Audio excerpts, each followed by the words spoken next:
Well, hello, everyone. This is Daniel here from the SOLA Network. And today we're going to be talking about a very unique church model.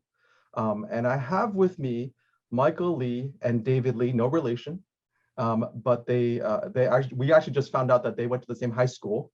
But before we talk with them, I want to share a bit about like how we got here. Why are we having this conversation? So I'm gonna share with you the way that a lot of Asian American churches start, especially started by immigrants. Let's see. Let me get this going. This is what we call. Can everybody see this? This is what we call the room for rent model. And a lot of times immigrants come and they start a Bible study or a church, and they realize that, oh, we need to have something that's English speaking. Maybe it's a children's ministry, maybe it's a youth ministry, and they say, okay, we have a room where they can worship and meet, and the primary language is English. So and this is actually true for many different immigrant church models. It's not just Asians. It could be Latino. It could be other immigrants as well. So a lot of times they start like this, and some of you are even in a church that's like this right now. This is the room for rent model. After a while, what happens is that the people who are English speaking and are more comfortable worshiping in English, they start deciding, hey, we need to have a worship service for the English speaking. And so a lot of times that moves to sometimes what we call the duplex model. And this is just an example. It says Chinese and English, but it also could be Korean or English. It could be Spanish and English and so on. But you have a duplex model. And what you're seeing is that you have two parallel congregations under the same roof, under the same leadership. And this is actually a lot of immigrant churches or bilingual churches, and so to speak. And for the Chinese churches, sometimes we have something that's kind of a related to this. It's called the triplex model, where we actually have Cantonese, Mandarin, and English, three different congregations worshiping under the same roof. And that roof represents leadership. That's talking about like a senior pastor and a board, and sharing a budget. Does that make sense, everybody? So this is what's going on with the duplex and the triplex model. Along the way, whether it's EM and KM or Cantonese, Mandarin, English, a lot of times what happens is that there's a thought about whether or not the English ministry should plant their own church. And one of the things that they could decide to have two churches under one campus, but different leadership. And that is what some people call the Townhouse Model. Can everybody see this? This is KM and EM, two different churches. Notice the roof is different, right? Two different churches. And this could be Chinese ministry, English ministry, or something else. But this is just an example. We see KM and EM, where it's one campus, but two distinct independent churches with different leadership. And that's what we call townhouse. Now, this is rare. This doesn't happen very often, but when it does, it's usually something that's very interesting to people who are in immigrant churches, and because they want to learn about it, because they think that it could be something that they could pursue. All right.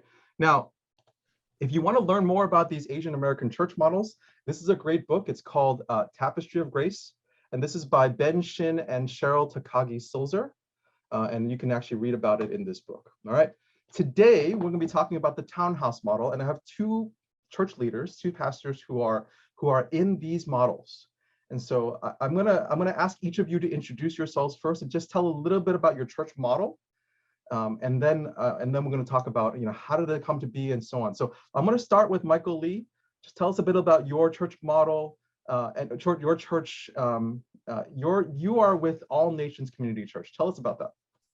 Yeah, thanks for having me, Daniel. And yeah, my name is Michael Lee. I serve as the lead pastor at All Nations Community Church. I'm in my 8th year here. Yeah, we partner with a large Korean church called ANC Olnuri, so All Nations Olnuri as well. And that church has, about over 2,000 members, very large, and actually very healthy. One thing that really drew me to this church was that in its 25 plus years of ministry in existence, it had never experienced church splits. And they had previously stayed under one senior pastor. The current senior pastor is a good friend and mentor of mine, Reverend Takim. He's only the second senior pastor in the history of the church. And so that's kind of something that first kind of attracted me to coming to All Nations, serving here. And yeah, we started off as an English ministry, very much that room for rent, financially dependent, not really giving back besides areas of service and volunteering for children's and youth ministry and whatnot. And over the years, yeah, God gave us a bigger vision, a more fuller and robust vision for interdependence. And so our church motto is one family, two churches with one great commission. And so that's kind of like the shared kind of narrative of why we are doing interdependence, what we're hoping for, what we're aiming for. And we stay together as a family unit of God. We're bound and yeah, just really kind of focused in on the gospel and the Great Commission. And at the same time, we understand that we need, we need independent governance and leadership and things like that. And so it's been a really good journey, and I'm looking forward to sharing a little bit more of our story. Great, thank you, Pastor Michael. We're going to move to Pastor David Lee.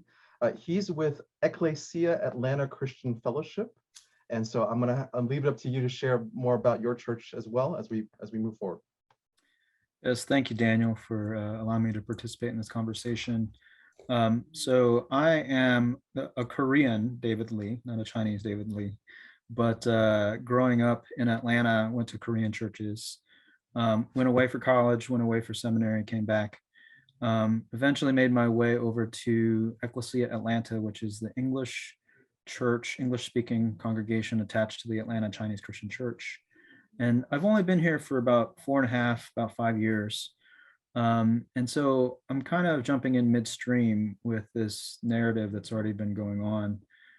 But interestingly, my wife and I have a long history with this church as friends of the church, because we had our wedding here 19 years ago.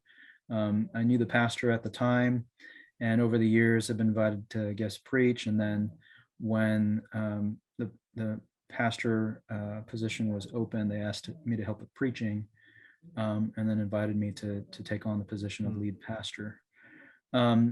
So coming as a Korean American, having worked primarily in Korean American contexts into the Chinese church, it's been interesting trying to trace the history of what's gone on here. Atlanta Chinese Christian Church was organized about 42 years ago. And as is typical with the narrative of a lot of our immigrant churches, primarily international students here in the Atlanta area at Emory and Georgia Tech that had their student fellowship groups and decided to settle in Atlanta, so they organized a church. The migration within the Atlanta community meant that this particular congregation ended up planting 2 daughter churches in the further suburbs where the school systems were considered stronger. So as families continued to settle in the Atlanta area, they decided that they wanted to strategically target those areas and send out people. But when the English congregation was also interested in having a church plant, that actually was not supported fully by the Chinese congregation. So they decided, instead of doing that, there are a few other things that happened in the course of that. And over the years, some of the members who were part of the English congregation have gone to other churches. Atlanta and Dallas take turns holding the title of the metropolitan area with the most number of mega churches. So there are lots of options here in Atlanta for Asian Americans to go to. So there has been a slow exodus of people who felt like their needs weren't being met within this, or the model of the room for rent. So when it came time to figure out, well, what can be done if a full church plant wasn't going to actually happen, is they decided to pursue this dual church model, or the townhome model, which has been in place for about 8 or 9 years now. And it's, again, I come in for just the last half of that time. But it's been interesting trying to plug in and be part of the conversation in the present and going into the future. So my opening question for you guys is, and you may have been there when you started this model, or you may have not been, but what were the reasons why your church or at least the mother church decided to do this? And my follow-up question will be, what was the process to get there? So either one of you can start. So why and how? Well, I'll just continue with what I was saying. So when the Chinese congregation at my church, the Atlanta Chinese Christian Church, planted the two other churches, those churches have actually still been under different models. So they have English congregations. One of them is actually the largest of the three churches now, and the other is the smallest of the three. So the one that's the largest is still in the duplex model. So in their organizational chart, they have a senior pastor, then they have two assistant or associate pastors, one for each congregation, Mandarin and English, and then the other ministries as well. The third church is still pretty much the room for rent model. So ours is the only one that developed this townhome model or this dual church model. And again, with the history of what had happened with the church plant being sent out, not being supported, understanding that there were some needs that were leading to that initiative, but then finding that it wasn't fully supported, so they needed to do something different. The guy who was the pastor for the English congregation at that time, and the leadership of the English congregation still felt this need to have some sense of autonomy and independence. And so I think this proposal is what came up.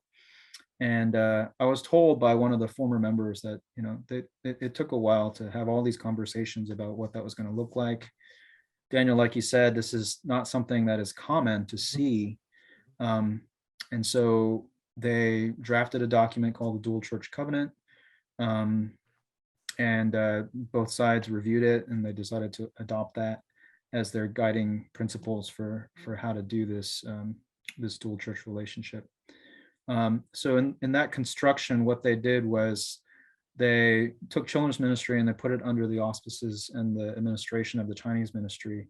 And they took youth ministry and they slotted that under the English congregation. So it's not shared in terms of leadership.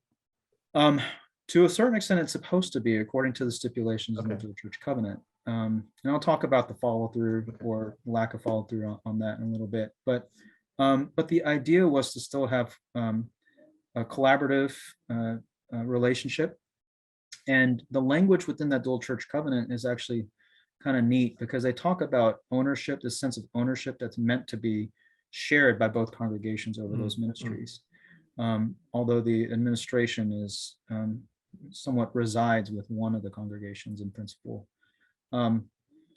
So the opportunities for there still to be interdependence is there. And I actually appreciate, when I was in seminary in St. Louis, I went to Covenant Seminary, and my senior pastor at the Korean Presbyterian Church there, John Suh, used to say that there's really three stages that we're supposed to experience. The first is dependence, the second is independence, and the third is interdependence. I think a lot of times we end up idealizing and idolizing independence, which when you compare what an English congregation looks like with just the life stage that they're in, right? If we're talking about people who are in their 20s, 30s, and 40s, we're in the mindset of independence. It's not until we get to our 50s and 60s and our parents start to need us again that we realize, oh, we're actually supposed to be interdependent. So that third stage is really what we're supposed to be looking at, and it's scriptural, right? It's biblical. We see that with the way that the churches relate to one another after Paul goes on his missionary journeys. But sometimes we don't see that because we're still in the mindset of independence. And I think that still bears out sometimes in the way that our members are navigating this. So I appreciate that Dual Church Covenant and some of the language that's written in there that fosters this sense of this fuller relationship that we're meant to continue to share and appreciate. It's a question of how well are we following through and how well are we continuing to cast that vision. So. So again, let's recap. You were saying that administratively, the children's ministry is under Chinese Mandarin, and then the youth ministry is under the English ministry, English Right. church, the church. Right. What about the building? So that is largely taken care of by the Chinese congregation. Okay. And we pay a portion based on average attendance, and that's calculated every 3 years. Okay, so they do it proportionally. Okay, interesting. Right. Okay. Yeah. All right. Thanks, David, and thank you for the insightful word about interdependence. I appreciated that. Michael, can you tell us about why and how? Why did your church do this, and what was the process to get there? Yeah. Awesome. Yeah, David, that was so good. Such a great story, and really encouraged by your model in your church. Yeah, for us, why? It was because we asked. Yeah, I think that was one of the things. But yeah, when I first came in 2014, I came in as the executive pastor under the English ministry pastor who was take him, and then he became the KM senior pastor. So he's a rare breed, true 1.5 bilingual. He was kind of serving as the executive pastor, overseeing English ministry, doing a lot of Korean church stuff. And then, yeah, when the founding pastor transitioned out, he became the KM senior pastor. And then in 2017, I received the call then to become the lead pastor of the English ministry. And by God's grace, over those 3 years, God really allowed us to grow in healthy ways in our church size, our budget, our ministry development, staffing, things like that. And so, when we started to really think about membership, when we started to think about leadership and office with deacons and elders, and so it wasn't just a financial decision. I think a lot of times English ministries, they want independence because they want to be able to make their own financial decisions. That actually wasn't the driving issue for us. For us, we were really trying to ask ourselves, what does it mean to be a church, to lead and be part of a church? And we just ran into these just kind of like troublesome issues, like, where does membership really reside? Can you just be a member of a department, the English ministry department, or are we really called to be members of a fully organized body of Christ? And so when the Korean church was, having votes and elections and things like that for their officers, none of our members were participating in that polity. And if we were to ordain any deacons and elders, under what church? Is it under the Korean church? Does that mean that their members are voting on our officers when they have no knowledge and experience of them? And so we kind of came to this realization that not just because we were growing, and this was very important in the language that we used with our church and with the Korean church. We didn't want independence because we were growing numerically. We wanted them to understand that we were maturing. Yeah, we were maturing. And this was always, and I think this actually benefits the Asian American kind of family unit mentality to really say, hey, we are a family together. And I would ask the elders and the leaders of the Korean church, what's your vision for your children? Do you want them to just be living in your room, under your household, dependent on you the whole time? Or do you actually have a bigger vision for them to flourish as young adults who get married, have their own kids, purchase their own homes and whatnot? And so I really kind of pressed into that image, that very familiar image of family and maturing as we were communicating interdependence. And so that was the why. And the how, it was about a 3 to 4 year journey. It was a 3 to 4 year journey, and a lot of communication, a lot of submission. And so I know that there were members and leaders in our congregation that wanted to particularize, which is kind of like the formal word for becoming independent. They wanted to push that faster. They're like, what's taking so long? But for me and our council, we realized that this is going to be a slow process. And so it started with a joint task force of some of our leaders. We only had deacons at that time. So some of our senior deacons and KM elders, along with me and the senior pastor, we created a kind of interdependent task force where we would just start to talk and come to the table to cast vision, to communicate and whatnot. And so that happened in 2018. Then when we felt like the conversation was gaining enough momentum, 2019, our council made a formal proposal for interdependence. We submitted that to their council for review. They gave some back and forth feedback. Ultimately, they blessed it. And so we kind of approved it on our end. We asked them to review and approve. They did that as well. And then it was to take it to our congregations. And so we both presented to our respective congregations, and we actually made sure that the KM blessed first.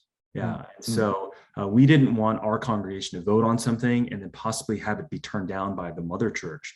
And so we actually asked them to review and bless first before we took action as well. And so, I think that was just kind of an important posture and a rhythm that we took on. Very similar to David's church, we did establish a covenant. The legal term is Memorandum of Understanding. But that was just a little formal, for our mother church leaders. And so they said, hey, do we need to have like contract language? And we said like yes and no. And so it feels like a covenant is a good way to describe it. And so in that, it does talk about our respective responsibilities, our commitment to one another. We don't own property on this campus, but we do pay rent. And so our commitment is no less than 10% of our annual budget. Our goal is to exceed that.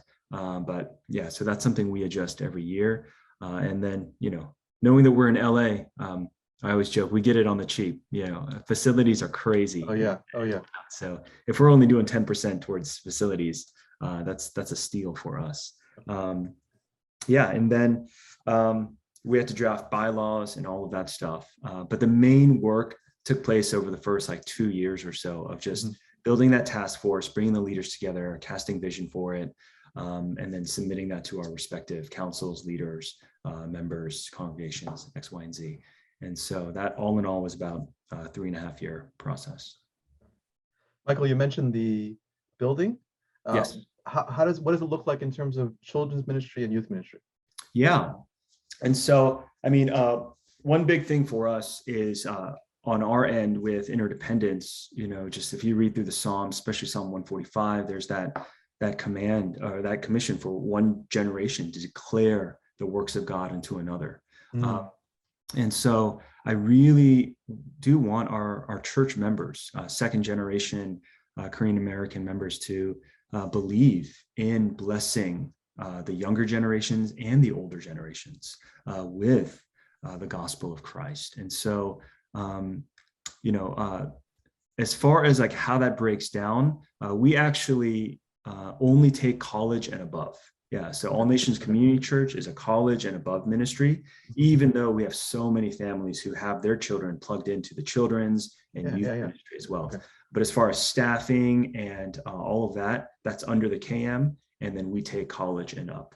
And so, I know sometimes EM pastors, they want to oversee education. I've never desired that. And so, I just root them on. We support financially big events like VBS and whatnot, and then we bring manpower and everything we can to come alongside these education ministries. So it sounds like then, if I'm putting two and two together, you have families where you have the parents who are attending your church, but their kids are at the Korean church for children's ministry. Is that correct? Yes. So there are two different churches, but together. Yeah, that's actually, we're probably going to talk about, where does it get sticky and tricky. That, especially for us, we do hold to covenant theology. And so we've had some of our families ask, hey, where does, to whom do these children belong and who are we responsible for? And I definitely get that, for those who are strongly committed to, covenant theology, education models, that does get a little troublesome and tricky, a little muddy in that sense. But our thing is, we just believe, we just kind of defer back to the one family model. And we just say that these children are all of our children, and we want to raise them up in the Lord. We want to serve them. It's a KM teacher who speaks English, or an EM teacher who's serving in that ministry. We're all doing this together, to make disciples of our children, and vast majority of our families are okay with that. Yeah, they appreciate that. But there's a little bit of code switching going on. Yeah, sure. So it sounds like some of your members are actually serving at the other church then. Yes, absolutely. Okay. Yeah. Okay. Interesting. Okay. Okay. Well, brothers, I want to ask you, like, so we're gonna talk about. I want to talk about, some of the wins, some of the challenges, and all those things. So let's start with some of the benefits you see from this model. What are some of the blessings? And you don't have to take turns. We can just have a nice conversation. Then we'll talk about the challenges, and then I want to kind of talk about, if you were to encourage somebody who's thinking about this, what would you do? So let's go with first the blessings. Tell us about the blessings. I mean, for one, facilities is huge. Just having this campus, having space, and not having to, especially during COVID, we had so many of my friends are, doing mobile church, renting at schools and auditoriums and whatnot. And so when everything was shut down, it was really trying for them. But for us to have facilities where we can go in and record and still do things, that was a huge advantage. And so we're really grateful. We're really grateful for the space, the hospitality, and the support that the KM affords us. I think the second is, just resources, shared resources between two churches. And, I think we're better together in that sense. So I know that with youth and children's serving, there's some different cultures and some different dynamics at play. But nonetheless, I do think overall we're a better, more robust, healthy church together than we are apart. And that's actually been one of the areas where our church has grown the most. Our growth hasn't been just from retaining graduating high school seniors. Actually, we're really not in a good college town in the North LA area, but the majority of our growth has come from families who are looking for a place where they can grow and their children can grow, and to be part of a youth group or a children's ministry that will offer some of the Christian education, discipleship, and programming opportunities that together we can afford our families and members. And so, I think those are big things. And then just to chuckle and joke, whenever you're in this model and something goes awry, you can just blame the other church as a little scapegoat, and everyone's like, oh yeah. Be like, hey, we can't do that right now because Korean church has these things going on, and everyone's like, okay. And so a little bit of a light scapegoat, but don't use it too much because then you'll build up angst. Yeah. Well, and you have to realize that they may be doing the same thing in the opposite direction as well. Obviously. So I'll take that. I'll take it. Yeah. Just like a house. Just like a home. Yeah.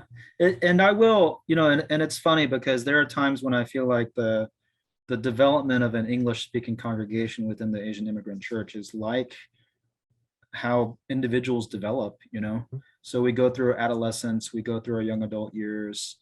And sometimes in those stages, we don't appreciate the roof over our heads very easily. We don't appreciate some of the benefits that we get that are just kind of, they just happen, we don't really acknowledge them. So the fact that, the facility is here for us, and most of the maintenance we don't have to think about. We do contribute to financially, but we don't actually have to think about.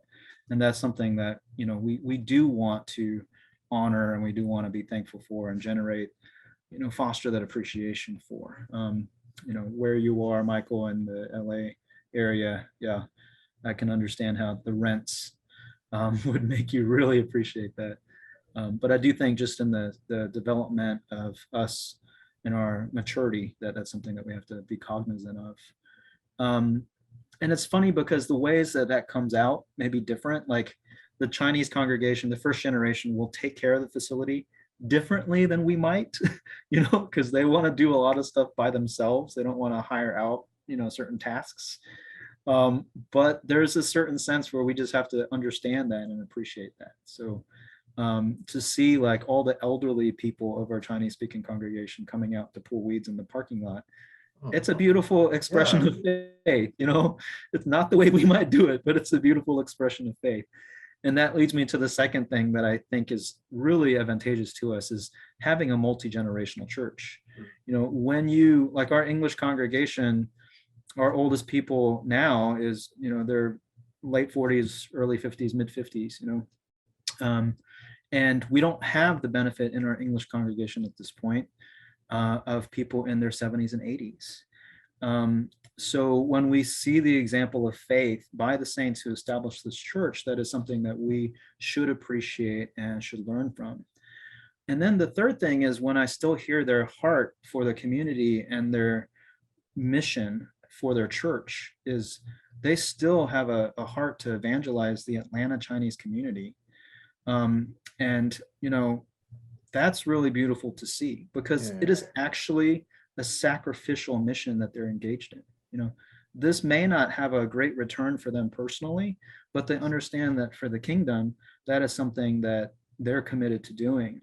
And those are the things that we want to celebrate, we want to support, even just as interdependent churches. If we weren't sharing a facility, we would want to support that, right? And so the fact that they're right next door to us, that we're sharing the same spaces, that means that there's a richness of faith there that we want to highlight and we want to appreciate, we want to learn from and grow from. And then just some of the practical things, like I do think that if we do have that posture, Michael used that word earlier, that posture of humility and teachability, that there is still much that we can learn from the older generation. So I think that where English congregations tend to not have that multi-generational dynamic, that still being connected to a first generation congregation allows us to experience some of that and to appreciate that. The last thing I'll say is that a lot of our growth, and it's slow growth, but we still have people coming in new to our church who are new to Atlanta, and what they search in that Google search bar is Atlanta Chinese church, which means that they value something about this being a Chinese church. And even though I'm not Chinese, I can understand and appreciate that, that cultural heritage and that cultural tie and the contextualization to our own identity groups is important for some people, to still retain. And God works within that. There are other churches that meet other needs and that will help other people on that assimilation spectrum. But in this particular space, that there is something that God can uniquely do within this. Are there any blessings that you've encountered that you didn't expect? Yeah, I'll share a funny one. Okay, so I have this sense, and a lot of us who've experienced Korean churches know that, Korean churches do a good job of multiplying by dividing. And so, in the Atlanta area, there's like one of the KM pastors told me there are over 400 Korean churches in the Atlanta area. Wow, That was actually a conversation I had about 15 years ago. So I don't know what the number is nowadays, but there are a ton and we don't need that many. Among the Chinese churches, there are a lot fewer, but the culture is different, and in the Chinese culture, while there is a reluctance to confront issues, it's a very non-confrontational culture. The value of maintaining peace is a good value. It is a good value pursuing peace, as long as it's not a false peace or a peace that's constructed on ignoring the issues and not dealing with the ones that God wants us to deal with. So that's something that I've come to appreciate, that desire to maintain relationships, that desire to have peace in our relationships, to experience that, to be a blessing to the other person, to have a positive, presence in our relationships with others. And that's a good thing, and I think for some of us who have grown up in Korean churches where we've experienced some difficult circumstances and maybe have stories of battles that have gone on, that in some ways it's kind of refreshing, to say that maybe there are times when the most important thing isn't winning the argument, but it is actually winning the relationship. Wow.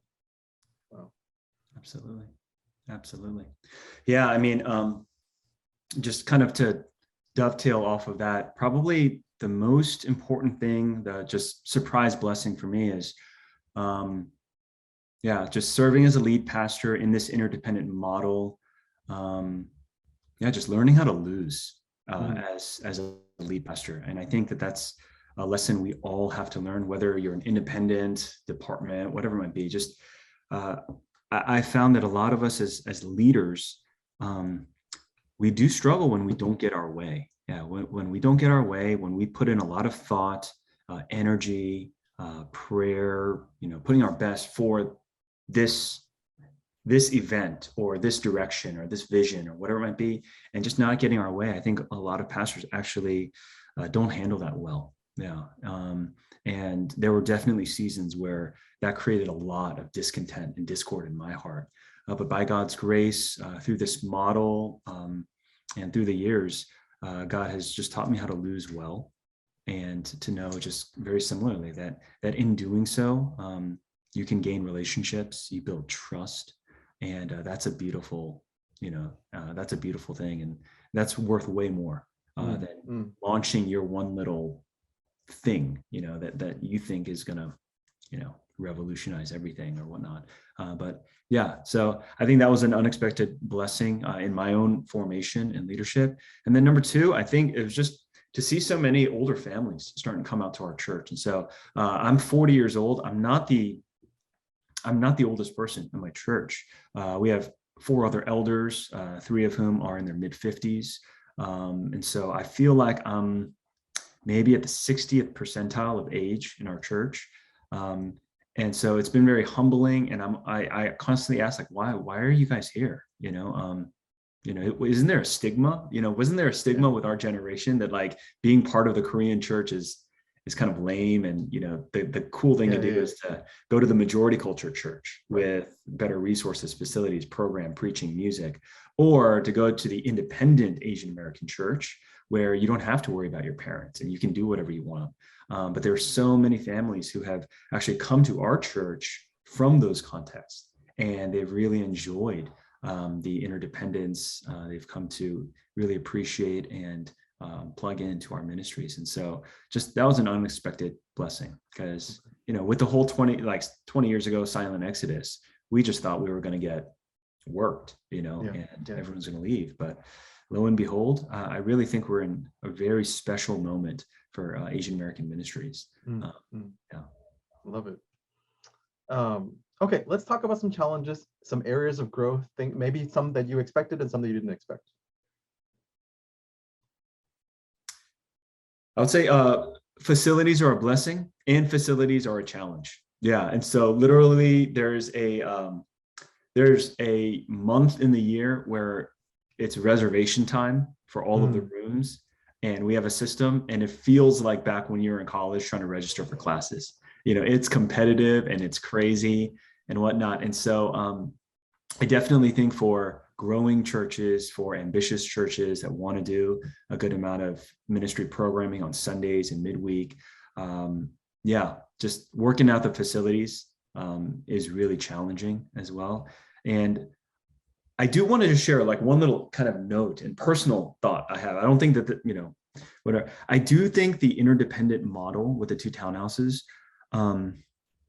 it does work more smoothly when the campus actually has the space to kind of hold 2 churches and campuses. And so if your campus actually doesn't have, multiple worship facilities and multiple rooms and fellowship areas to actually simultaneously accommodate 2 churches, it's really challenging. If the English speaking congregation gets slotted with that 2 p.m. worship slot in the main sanctuary, you're always going to feel, regardless of your financial independence and polity, you're always going to feel like you're getting the short end of the stick. And so not to discourage any pastors on a smaller campus, I just think that there's some built-in advantages if your campus actually has the facilities to make simultaneous worship gatherings and whatnot occur, so that you're not like giving up prime location and time.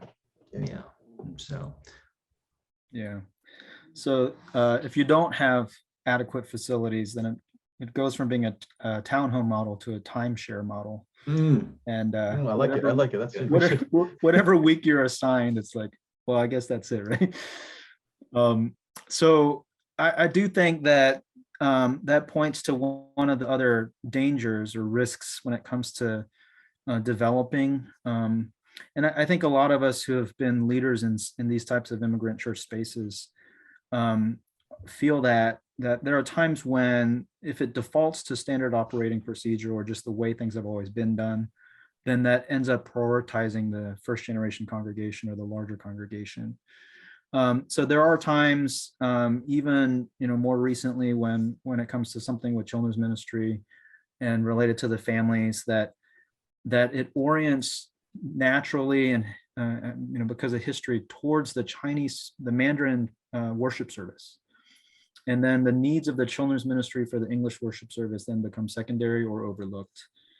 So that's one thing. And maybe Michael, because your senior pastor was the English ministry pastor in the past, then that can be very, very helpful, because he is aware and can help make the Korean ministry leadership aware of those needs, and will maybe be able to highlight those as necessary.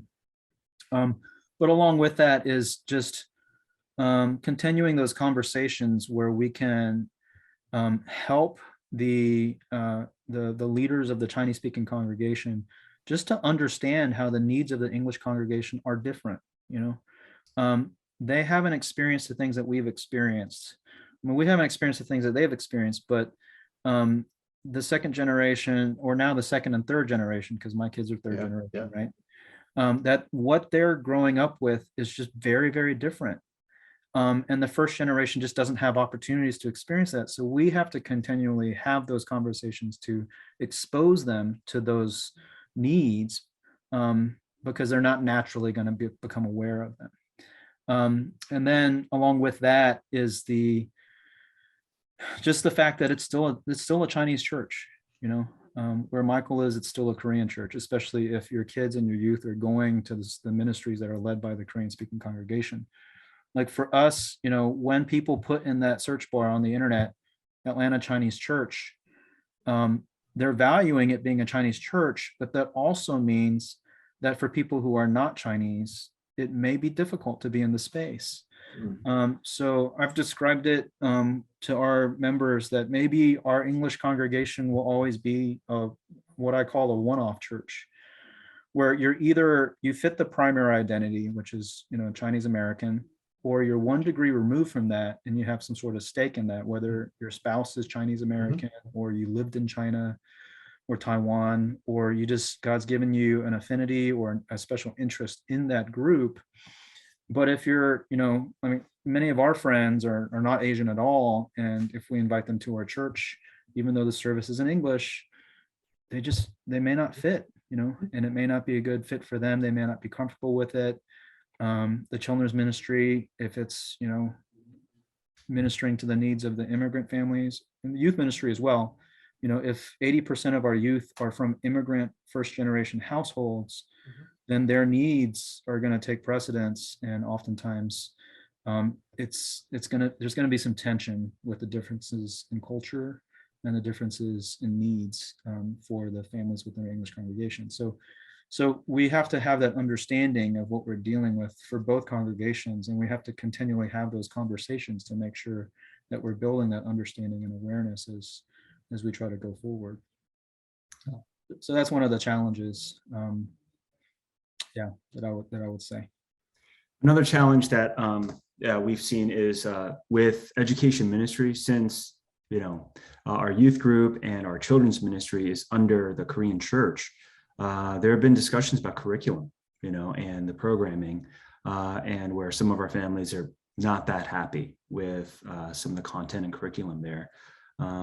And this is where I do believe, theological unity is very helpful for both churches to share. And so for us, the KM is part of the CRC, Christian Reformed Church. We align with the CRC. We're in process to transfer in as well. And so in the CRC, there's 3 forms of unity: Canons of Dort, Belgic Confession, Heidelberg Catechism. And I think it's very important for our churches to share in our doctrinal distinctives together, so that we can have a commitment to, teach and practice from the same theological tribe. Yeah. And so, I mean, I've heard stories of, Southern Baptists working at Presbyterian churches and then causing a lot of, theological friction in that sense. And so if you're leading in a ministry and you're willing to submit, if you can't subscribe yet, but submit, I really think that that's an important part of interdependence, shared ministry. And so, just being in the same theological space, whether it's a denomination or an affiliation network, I think those are really helpful tiebreakers in that sense, where if there is division and there is contention, it's not just going to be who's more powerful, who's got more buy-in, who, ownership or where it might be. It's you can both kind of refer to denominational polity and governance and kind of forms of unity there. And so I think, that's been an area where, we can kind of like work out some of the kinks, because we have had, curriculum, education, tension in the past. Are the two churches on your campus denominational? For all nations? Yeah. Yeah, we're a CRC. Both churches.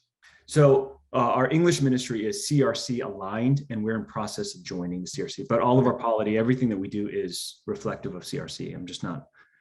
Okay. I need to transfer my ordination. Okay. All right, Pastor David, your denomination? No, so it's non-denominational, and as is both churches, right? And as is typical in these types of situations, Congregationalist, Baptistic,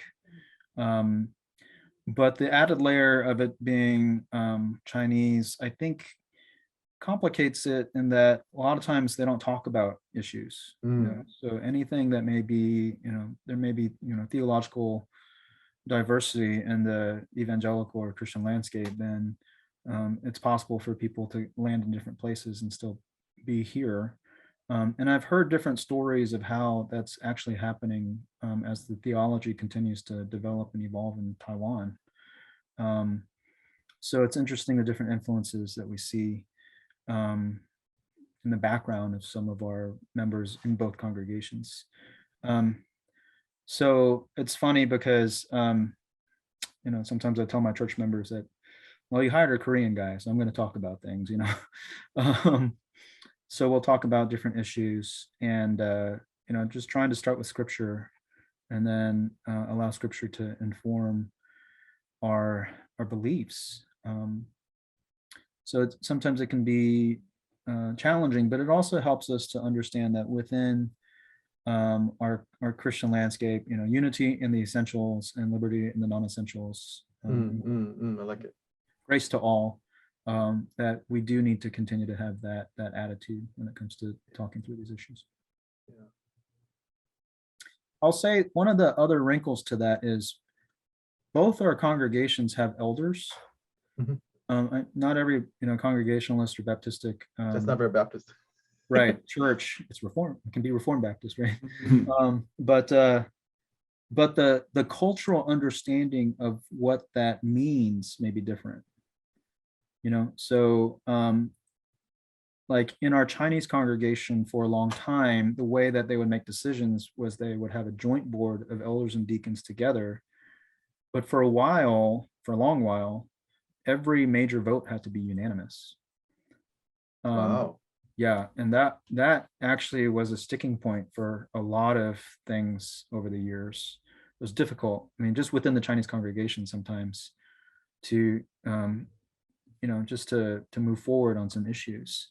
And that actually created some difficulties between the two congregations before EACF became autonomous, because there could be just one deacon in the Chinese congregation that may not have a lot of information, experience, or knowledge about some of the needs or some of the differences or just some of the situations, but would still be able to kind of scuttle a vote. But that was very cultural, wanting that apparent unity. Eventually they changed the policy, understanding that, that wasn't necessary to still, pursue unity and have that sense of unified leadership. But that was a cultural aspect to the church polity.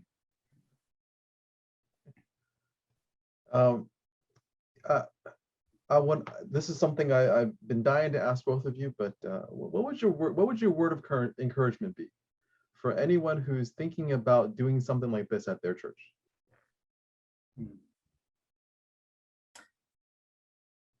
Well, I'll say,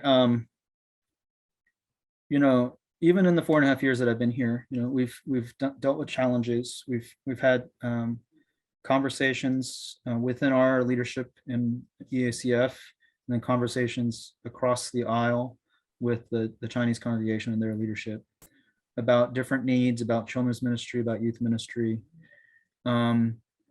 The idea of church planting, still comes up from time to time. But when we've prayed about, what we're supposed to do when we encounter these challenges and these differences, our leadership has consistently felt God telling us, you just haven't tried hard enough, and that's interesting, because sometimes that's not what we want to hear. There are times when it feels easier just to separate, and I think about some of the other models. I've had conversations with brothers and sisters, mostly through email, at Chinese churches up in the Northeast, in Texas, Midwest, out in California. And some of these issues are common to all of us. And sometimes it does feel like it might be easier just to separate, but when the Holy Spirit's telling us that, no, there's something that I want to do here, there's something that is valuable here for these two congregations to continue to pursue, I believe it. I do believe it, and I'm thankful. There are a couple of churches, like there's a Korean church I know in the Mid-Atlantic region, where they're really committed to this, to really pursue this and to invest in that. It does create those limitations because they are a Korean church then, but there is something that is really beautiful in that. So I think that's just that word of encouragement that I would say, is that it does reflect something that we all hope for, which is that there may be differences, but when we're idealizing interdependence, then by the grace of God and by his wisdom and his administration, it is possible. It is possible for this model to work and to flourish in the ways in which God wants it to flourish. Yeah, that's so good. My word of encouragement for any leader who's in this model, thinking about this, is just kind of like know yourself. Yeah, like self-assessment, self-awareness. What are your desires? What's your vision? And what's your wiring? And so I really do believe there are some deep differences between a church planter and a church revitalizer. Somebody who wants to kind of imagine and create something from scratch versus people who are willing to do the hard work or different work. Planting's hard. I could never plant.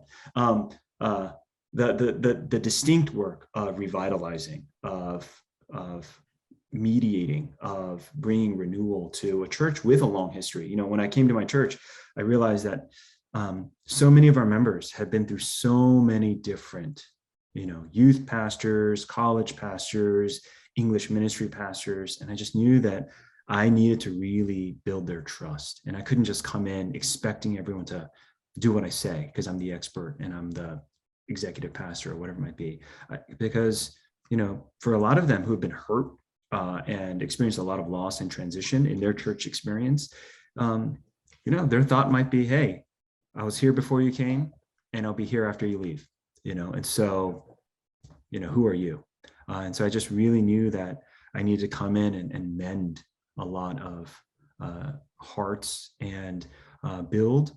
And in a weird way, I think really highly of our church, but I think in terms of like our second generation and the English ministry that we walked into, there just was very low morale and low kind of like church esteem. They're like, oh yeah, all these other churches, the independent churches, the big majority culture churches, they have it all together. We are just like the room for rent under the shell of the big Korean church, and we're not that much. They felt very kind of insignificant in that sense. And so I just really wanted them to see that God was with us working in our church, and that we could become a church where, yeah, you'd love to your friends, your neighbors, your coworkers to come and worship with us here. And so over the years, God's really built that up. And yeah, a lot of people love our church and are very proud of the work that God has done and invited us into in this ministry model. And so that's meant a lot. Well, gentlemen, it has been really edifying for me to just sit under both of you right now. I can tell both of you are seasoned ministry practitioners who love the church and love your congregations. And so grateful to sit with you. God is not done with the Asian American church model yet. We're seeing how God is working, and I'm excited to see what God's going to do next. Thanks, guys, for this conversation. May God bless both your ministries. Thanks, Daniel. Thank you, Daniel.